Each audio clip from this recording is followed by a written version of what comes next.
the awful circumstances surrounding Christian Eriksen, who thankfully the news now is that he is stable in hospital after collapsing in that game. No doubt you were watching it like so many of us, and you must have likewise thought, my goodness, what is going on? This is, awful scenes to be witnessing. Absolutely horrific at the time. Obviously, I think I just came back into the room sort of almost just as it happened, just nipped out for whatever reason. And, initially you think, oh, he's just sort of tripped over. And then you realise it's incredibly serious. Thank God that at the moment he seems okay, and he's pulled through that first, 24-hour initial period. That's the most important thing. But it was just, I think, shell shock. What those players must have been going through at that point. A teammate, someone that they obviously care about an awful lot. And then his family, being in the stadium, having no news. Your immediate thoughts go to them. What was his wife thinking? What was his family thinking? All those friends, maybe not at the game, watching on television, seeing it happen, but having absolutely no information whatsoever. I think that was the hardest thing, the not knowing, what was going on, at that stage. But like we said, thankfully, and I think obviously the captain done a fantastic job. In that initial period of getting into a decent position, all the medical staff, everybody that's got him through that, the last few hours.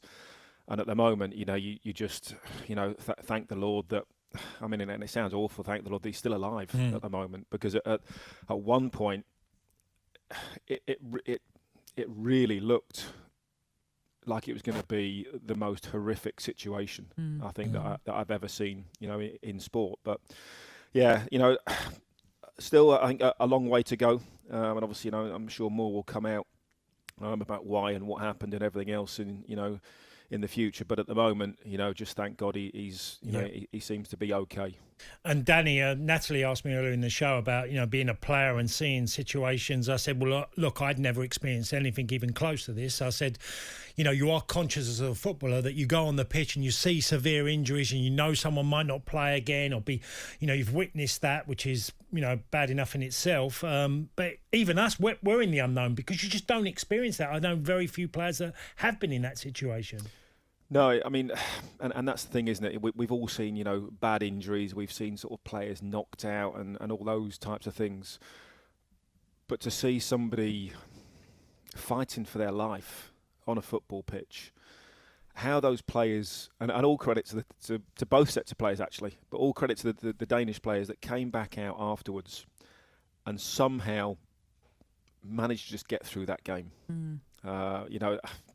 How they managed to do that, it must have been on, pure adrenaline that they managed to come out and do that. Great credit to them for wanting to carry on, and just get through it. But emotionally this morning, they must be,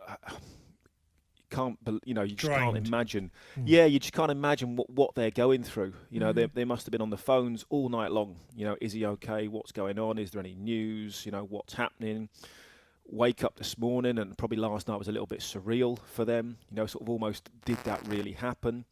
And then they wake up this morning, and maybe it's starting to sink in. And I think a lot of those players are going to have to be very, very well looked after, I think, in the next few days and maybe for the next months ahead, because that something like that, I think, can have massively adverse effects on you. It was actually really interesting because the Denmark coach after the match, Kasper Hjulmand, obviously highly emotional, spoke about everything that happened and was asked about why they played the game yesterday and could it have been delayed. And he was told that there was no pressure from UEFA, but they were given the choice of playing last night, as they ended up doing, or coming out today and playing it at 12 o'clock. Obviously, like you've mentioned there, the sort of adrenaline perhaps is what's got them through, if you like, yesterday's game. But I asked you this, Cass, as well, and you were saying you probably think it was the right thing that they did it yesterday. And actually, that's what Hjulmand said as well, that it was probably better to get it over with. Can you understand that thinking of why Denmark would have thought, let's just get the game Definitely, done? Natalie.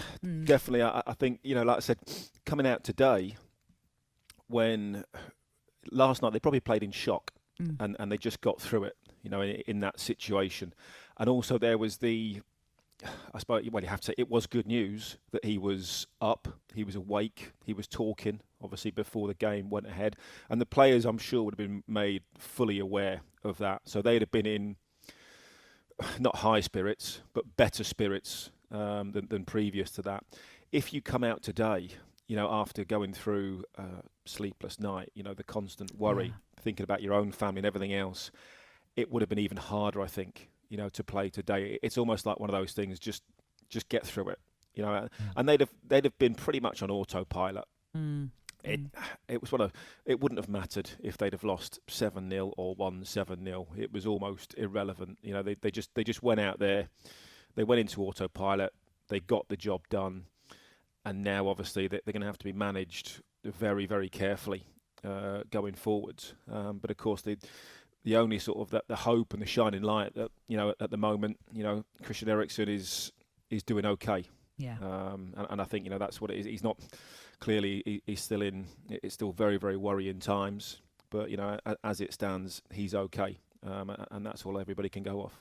Yeah, absolutely. And as you pointed out, huge credit has to go to the medical teams, the officials, the players and the fans for everything that we saw unfold yesterday.